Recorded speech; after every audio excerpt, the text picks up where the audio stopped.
Welcome to the latest edition of the Hillary Times. Our today's guest is the master of poetic charm, whose soulful verses dance through the hearts of millions with his mesmerizing char lanas.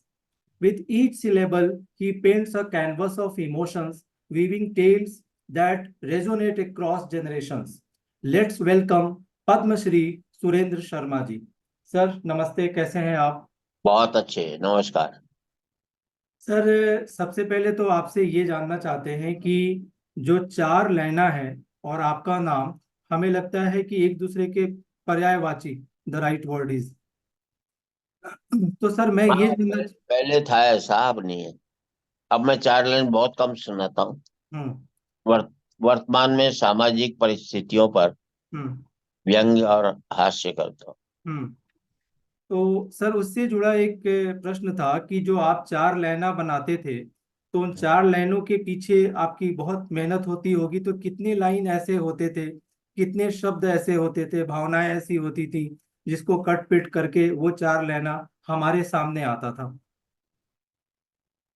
मैंने जिंदगी में कभी भी कोई भी कविता लिखी हो, वो एक ही बार में लिखी है। उसमें कट पट नहीं होता था, सीधा सादा। हम्म। मैंने व्यंग्य लेख लिखे, हम्म। बोलना शुरू करता था। हम्म। लिखने की मुझे आदत नहीं थी। हम्म। एक कवि को बैठा रखता था, हम्म। वो लिखता रहता था, शुरू करके लास्ट में खत्म करके ही रहता था। हम्म। बीच में कटने की बहुत कम गुंजाइश होती।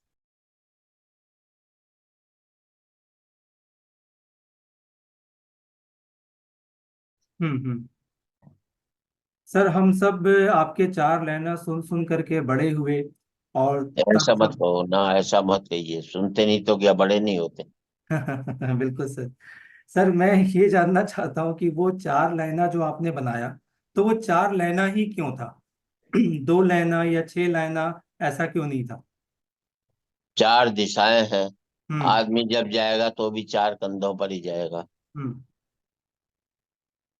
चार पंक्तियों में ही लिखता था मैं उसको। हम्म। हम्म। और मेरे एक, जिनको मैं सुनकर हम्म।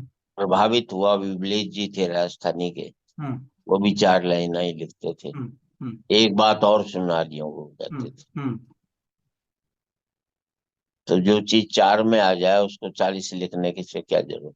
बिल्कुल सर। सर अभी या पहले भी जो किताबों के प्रकाशन की लेकर के जो स्थिति है, तो उस संदर्भ में एक आपकी शायद आपने किसी और संदर्भ में बोला था कि अच्छा लिखने से आदमी अच्छा बिकता नहीं है। तो हम्म। मेरा यहाँ पर दो प्रश्न है। पहला कि यह जो आपने बात बोली थी, क्या यह कोई व्यंग्य था जो प्रकाशन समूह को लेकर के था? और दूसरी बात ये कि जो अच्छे हैं या जो अच्छा लिखते हैं, अच्छा सोचते हैं, तो उनको बिकने की क्या जरूरत है? इसके पीछे क्या संदर्भ है? इसका पीछे ये था हम्म। कि आज मार्केट में अच्छा लिखने वालों की कीमत नहीं है। हम्म। वल्गैरिटी पर लिखने वाले, डबल मीनिंग पर लिखने वाले हम्म। आज लाखों कमा रहे हैं, लेकिन एक अच्छे गीत को हम्म। लिखना, हम्म। उसकी कीमत नहीं है। हम्म। हम्म। अच्छा लिखने वालों की कीमत नहीं है, वल्गर लिखने वालों की कीमत है। हम्म। तो क्या ये भी समझा जाए कि अच्छा सुनने वालों की भी तो कमी हो गई है सर? अच्छा सुनने वालों की इसलिए कमी हो गई है आज की तारीख में। हम्म। हिंदी 9वीं क्लास तक लोग पढ़ते हैं। हम्म। एक तक के 100 की गिनती बच्चों को नहीं आती है। जब बच्चों को हिंदी नहीं आएगी तो अच्छा सुनेंगे कहाँ से? हम्म। पहले के आईएएस ऑफिसर्स बहुत संस्कृत जानते थे और हिंदी लिटरेचर आखिर तक पढ़ते थे वो। अब वो सब खत्म ही कर दिया तो कैसे चलेगा मामला? आज हम हिंदी उतनी जानते हैं जो बोलचाल की जरूरत है, साहित्य की तो हम नहीं जानते ही नहीं। हम्म। आजकल के बच्चे शेक्सपियर का नाम जानते हैं, लेकिन कालिदास का कहाँ जानते हैं? हम्म। तुलसीदास का कहाँ जानते हम्म। हैं?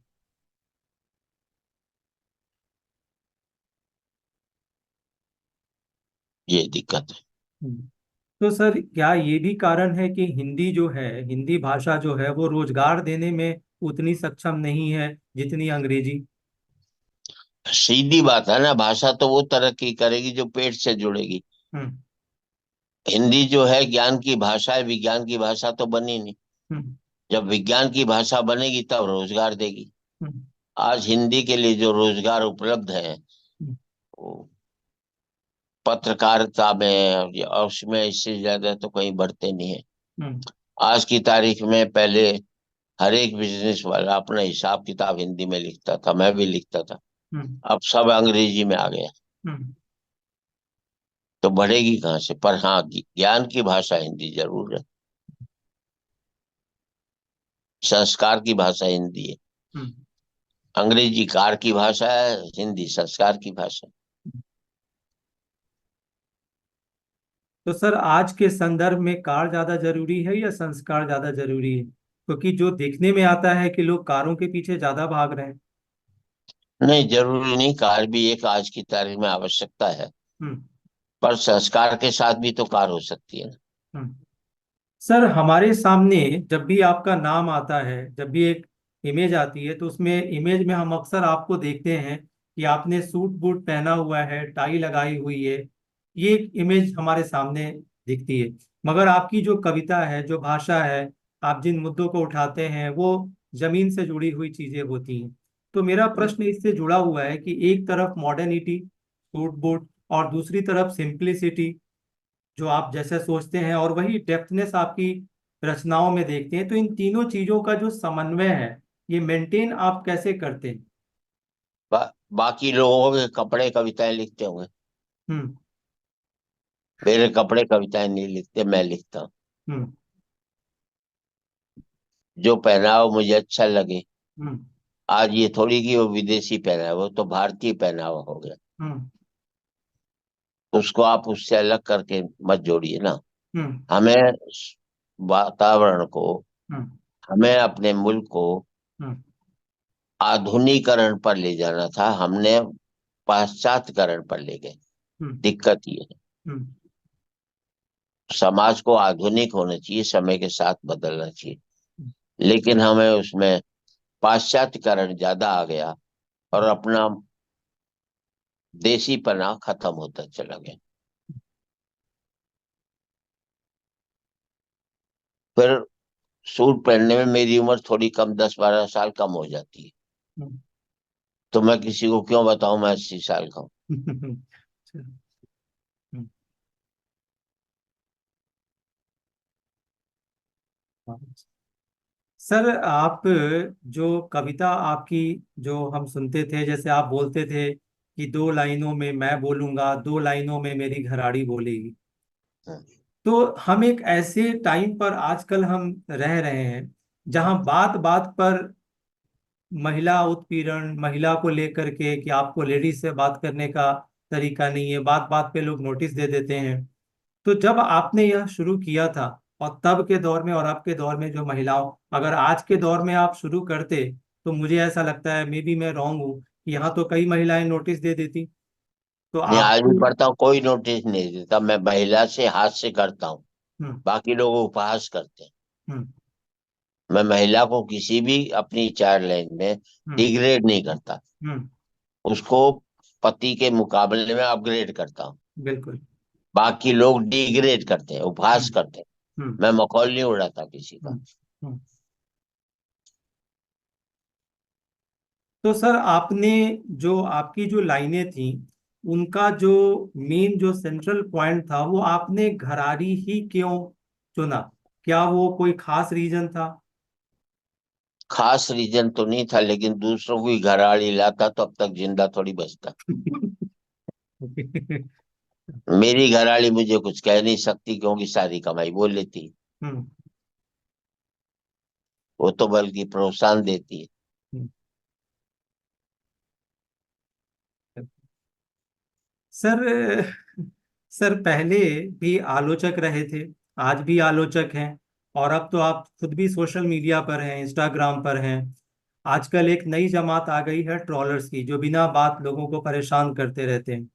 तो सर आप आलोचकों को, ट्रॉलर्स को, या इस तरीके के नेगेटिव थिंकिंग वालों को आप कैसे लेते हैं? कैसे हैंडल करना चाहिए? आलोचक जरूरी भी है, लेकिन स्वस्थ आलोचना हो तो। हम्म। किसी ने मुझसे कहा था, मैंने आलोचना की थी हम्म। कि आपने हम्म। ये आलोचना की, हम्म। आपने तो कभी कोई चीज उपन्यास लिखा नहीं, ये इसलिए हम्म। फिर भी आप आलोचना करते हैं, ये करते हैं। हम्म। मैंने कहा कुछ भी हो, मैं जानता हूं, हम्म। मैं मुर्गी से ज्यादा हम्म। आमलेट को बता सकता हूँ, मुर्गी नहीं बता सकती। हम्म। और जब भी स्मारक बनेंगे, वैसे देखा जाए तो लिखने पढ़ने वालों के बनेंगे, आलोचकों के स्मारक नहीं बनते। हम्म। आलोचक आज की तारीख में आलोचक को आप विरोधी समझ लेते हैं, हम्म। जबकि आलोचक आपका दोस्त होता है। हम्म। चापलूस वाला जो है आपका दुश्मन होता है, आप उसको हम्म। अपना खास मानते हैं। हम्म। हमें आलोचना को जन्म देना चाहिए। हम्म। आपको, हमें याद है कि शायद नेहरू जी के टाइम में अ, आलोचकों की महत्वता नेहरू जी ने समझी थी। हम्म। उसने 3 एमपीस को इस बात के लिए तैयार किया था, वो संसद में उनकी आलोचना करेंगे सरकार की। हम्म। कृष्णकांत, मोहन धारिया और हम्म। चंद्रशेखर जी थे। हम्म। चंद्रशेखर जी बाद में पीएम बने। हम्म। कृष्णकांत जी अ, उपराष्ट्रपति पद पर हम्म। भी रहे। हम्म। मोहन धारिया भी एक बड़े उस पर रहे। हम्म। उनका यही काम था कि सरकार की आप संसद में आलोचना करें। हम्म। अपनी तरफ से आलोचक तैयार किए कि वो हमारी आलोचना करें, ताकि हम सीख सकें। हम्म। सर, आजकल के माहौल में आपको लगता है कि आलोचना करना आसान है? नामुमकिन है। हम्म। कोई भी अब उसे दुश्मन समझता है, तो इसलिए क्या है को हम हम्म। किसी की आलोचना करें। हम्म। बस चुप रहो, आरती कर, आरती तो कर नहीं सकते, हम्म। आलोचना पर प्रतिबंध है, हम्म। तो इसलिए चुप रहना चाहिए हमें। हम्म। ठीक है। सर, आपकी कुछ जो प्रकाशित किताबें थी, मानसरोवर के कौवे, बुद्धिमानों की मूर्खताएं, बड़ों बड़ों के उत्पात, मुझसे भला न कोय, इनमें से हम्म। जो दो नाम हैं, आजकल हम देख रहे हैं कि कई ऐसे बड़े बड़े हैं, मैं किसी का नाम नहीं ले रहा हूँ, जिन्होंने उत्पात मचा रखा है खुलेआम, और हम्म। सेल्फ डिक्लेयर्ड बुद्धिमान भी हैं, और उनकी मूर्खताएं भी कुछ हद तक देखी जा सकती हैं, मगर आलोचना करना बहुत मुश्किल है। तो इन दोनों टाइटल्स को लेकर के आज के संदर्भ में आप क्या कहेंगे, कैसे देखते हैं? बुद्धिमानों की मूर्खताएं से मेरा मतलब है हम्म। कि आज की तारीख में मूर्ख आदमी की मूर्खता उसी को नुकसान पहुंचाती है। हम्म। बुद्धिमान की मूर्खता सोसाइटी को, समाज को, देश को नुकसान पहुंचाती है। हम्म। ये जो एटम बम है, ये किसी बुद्धिमान की तो मूर्खता है। हम्म। एक मूर्ख आदमी अपने को नुकसान पहुंचाएगा। हम हम्म। अक्लमंद आदमी आज जो है हम्म। समाज को नुकसान पहुंचाता है, हम्म। सोसाइटी को नुकसान पहुंचाता है। हम्म। बड़े बड़ों के उत्पात का मकसद यही है कि हम्म। आज जो है हम्म। किसी भी मुल्क को जो खतरा है उस देश के बड़े लोगों से। हम्म। किसी भी धर्म को दिक्कत पैदा होती है तो उसके जो सबसे टॉप पर बैठे होते हैं, हम्म। उनकी वजह से हम्म। पैदा होती है। हम्म। क्योंकि वो अपने विचारों को थोपना चाहते हैं, हम्म। जबकि उनके पास विचार नहीं है, विचारधारा है। हम्म।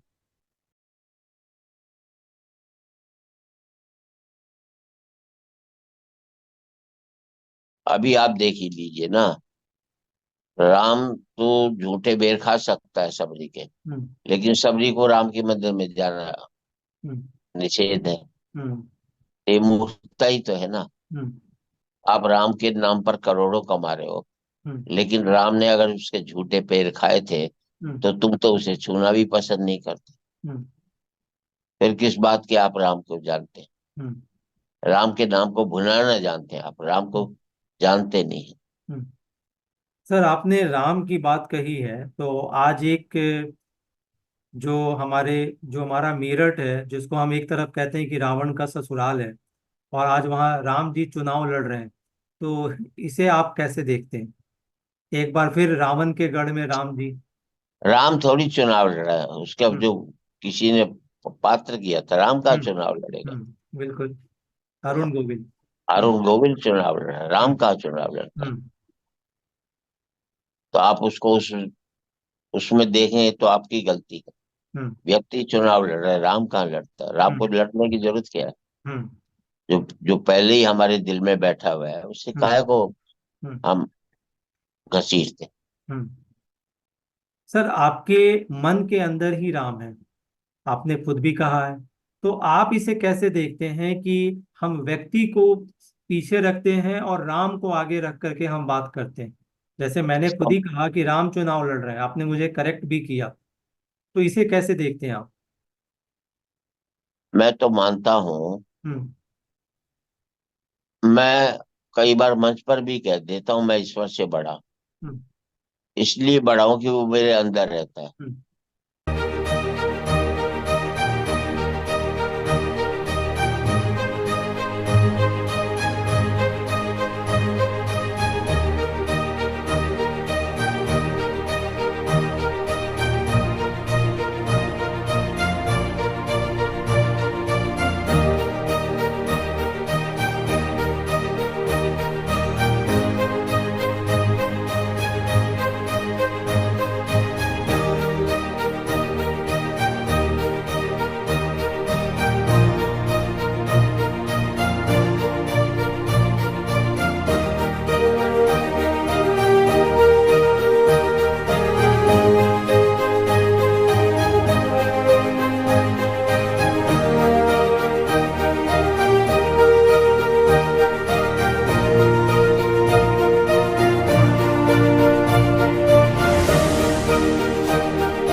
मुझे किसी ने पूछा हम्म कि तराजू के एक पलड़े में राम हो और दूसरे में तुम हो, हम्म तो किसका पलड़ा भारी होगा? मैंने हम्म मेरा होगा।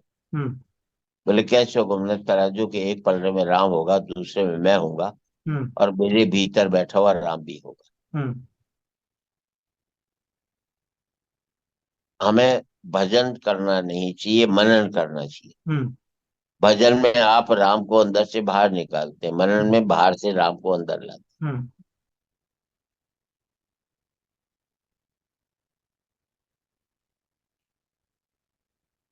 ठीक। सर, अभी आपने खुद भी कहा और हम सब मानते हैं कि आजकल हास्य और कॉमेडी के नाम पर फुहड़ता और वल्गैरिटी परोसी जा रही है। आपने अभी खुद भी कहा और हम सब तो मानते ही मानते हैं। मगर एक दो ऐसे मंच हैं जहां पर हम सब जानते हैं कि वहां पर फुहड़ता और वल्गैरिटी है, पर हमने आपको वहां पे as a chief guest, chief जज भी देखा। हैं। हाँ, तो ठीक है, मैंने गया था, मैंने वहां पर एक वाक्य भी कहा था, हम्म और जो कि काट दिया गया। हम्म मैंने यही कहा था इन कलाकारों से, मैं इतना कहता हूँ हम्म कि कमाई नहीं हो तो नंगे रहो, लेकिन नंगेपन की कमाई मत करो। हम्म इस वाक्य को काट दिया गया उसमें से। हम्म। तो आप जैसे जो टावरिंग पर्सनालिटी हैं, स्पेशली लिटरेचर से, तो आप लोगों को लगता है कि हमें ऐसे मंच पे जा करके इन्हें बढ़ावा देना चाहिए? नहीं, मुझे नहीं लगता हमें जाना चाहिए। हम्म और जाते हैं तो फिर अपनी बात कहनी चाहिए, ताकि जनता को समझ में आए। हम्म। पर वो काट दें तो उसका क्या इलाज है? बिल्कुल सर। सर, जब हमें स्वस्थ हास्य, स्वस्थ व्यंग्य हमें देखना, सुनना, पढ़ना हो, तो हम आपको देखते हैं, हम आपको सुनते हैं। आपने कहा कि हम चार लेना अब आप नहीं लिखते, लेकिन हम तो आज भी सुनते हैं। शायद आपको नहीं पता होगा, आज भी बहुत सारे ऐसे घर हैं हिंदुस्तान में जो आप आज भी नहीं, वो सुनते हैं। सुनते हैं, वो मैं कभी गंभीर भी बोल देता हूँ ना, सिर्फ हास्य नहीं रखता अपने हम्म कविशन में, आधा गंभीर पढ़ता हूँ, आधा हास्य पढ़ता हम्म हूँ। हम्म।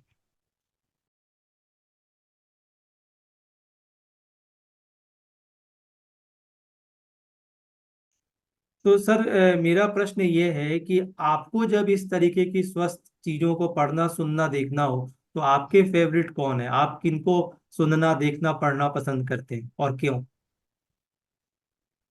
मैं किसी को ना देखता हूँ ना पढ़ता हूँ, हम्म क्योंकि अगर मुझे कोई पसंद आएगा और पढ़ूंगा उसे, हम्म तो मेरे लेखन में उसकी छवि आ जाएगी। हम्म। तो मौलिक होने के लिए हम्म। किसी भी राइटर को किसी को पढ़ना नहीं चाहिए, हम्म। ताकि उसकी जो मौलिकता है वो कायम रहे। हम्म। पर सर, जब हम मुंशी प्रेमचंद जी को पढ़ते हैं, जिनको शब्दों का जादूगर कहते हैं, तो उन्होंने अपने बारे में लिखा है कि बचपन में वो बहुत सारे लोगों को पढ़ते थे, और शायद उनके कारण ही मैं इस तरीके से लिख पाया हूँ। और आप जैसे लोग हमेशा सजेस्ट भी करते रहे कि हमें पढ़ना चाहिए। हम आपको नहीं, नहीं पढ़ेंगे। पढ़ना चाहिए, लेकिन हम्म। जब आप लेखन कर्म कर रहे हैं, जी। जैसे मैंने ओशो को बहुत सुना है, हम्म। तब सुना है जब मैं लिखता नहीं था, व्यंग लेख लिखता नहीं था। जब मैंने लिखना शुरू किया उससे पहले ओशो को पढ़ना बंद कर दिया, हम्म। ताकि कहीं ना कहीं मेरे लेख में हम्म। ओशो की छाप दिखाई देगी। सर, एक चीज ये जानना चाहते हैं कि आपको बिना किसी अप्रोच के पद्मश्री मिला। हाँ, तो जब आपको पद्मश्री मिलने की सूचना मिली और जब आपको पद्मश्री मिला, तो ये कैसा अनुभव था? मुझे कोई ऐसी खास वो नहीं हुआ। हम्म। मैंने आज तक अपने लेटर पैड पर पद्मश्री नहीं लिखवाया, हम्म। मैंने वो पोस्ट नहीं डाली, हम्म।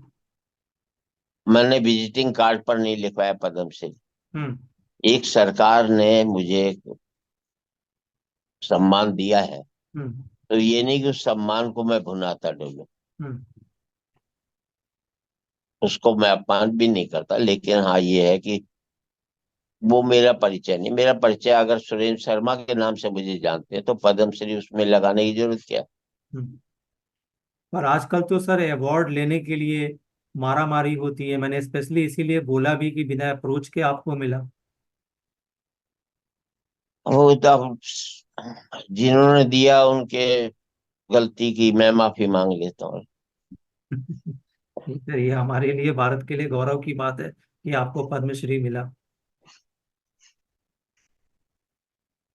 पद प्रतिष्ठा पैसा पैरों में रहना चाहिए, सर पर नहीं रहना चाहिए। हम्म। ये घमंड पैदा करते हम्म। सर, हमें तो ऐसा लगता है कि कुछ अवार्ड ऐसे होते हैं, कुछ लोगों को देने पर उनका गौरव बढ़ता है, पर कुछ लोगों को देने पर उस अवार्ड का गौरव बढ़ता है। उनमें से एक आप हैं। हैं। धन्यवाद आपका। मेरा मानना सदा ये है हम्म। कि आप पद को महत्वपूर्ण बना रहे हैं या पद आपको महत्वपूर्ण बना रहा है। हम्म। बिल्कुल। अगर पद आपको महत्वपूर्ण बनाता है तो इसका मतलब आप पद से बड़े नहीं हैं, हम्म। और आपने पद को गरिमा प्रदान की है, तो इसका मतलब आप पद से बड़े हैं, आप उसको लायक हैं, उसको डिजर्व करते हैं उसको पाने के। हम्म। 90% आज जो है मंत्री हो कोई भी हो, हम्म। जब कुर्सी से हट जाता तो लोग बात ही नहीं करते। हम्म। और कई ऐसे भी होते हैं कुर्सी से रहे या हटे, हम्म। लोग उनको उसी सम्मान से बात करते। बिल्कुल। सर, एक आपके बारे में किस्सा है, मुझे नहीं पता कितना सच है कितना झूठ, हो आप बताएंगे। हमें ऐसा पता चला है कि आपने एक बार अपनी एक कविता राजीव गांधी जी को सुनाया था, और उन्होंने, शायद आपने बोला या पता नहीं एग्जैक्टली क्या था, कि उन्होंने आपको दिल्ली में एक फ्लैट गिफ्ट किया। इसमें क्या अब सच है सर? सही बात है। हम्म। वो गुलाम नबी आजाद की एक इफ्तार की पार्टी थी, हम्म। उसमें मैं गया था, राजीव गांधी भी आए थे। हम्म। तो मुझे देखा तो राजीव जी ने कहा भाई आज कविता होगी। हम्म। तो एक सोफा लगा दिया गया, एक कुर्सी, कुर्सी हम्म। पर जाखड़ साहब बैठे थे, सोफे हम्म। पर मैं बैठा था। तो भाई क्या सुना रहे हो आज? हम्म। तो मैंने वैसा वैसा है। हम्म। एक आदमी बहुत दुखी था दिल्ली में, हम्म। तो उसने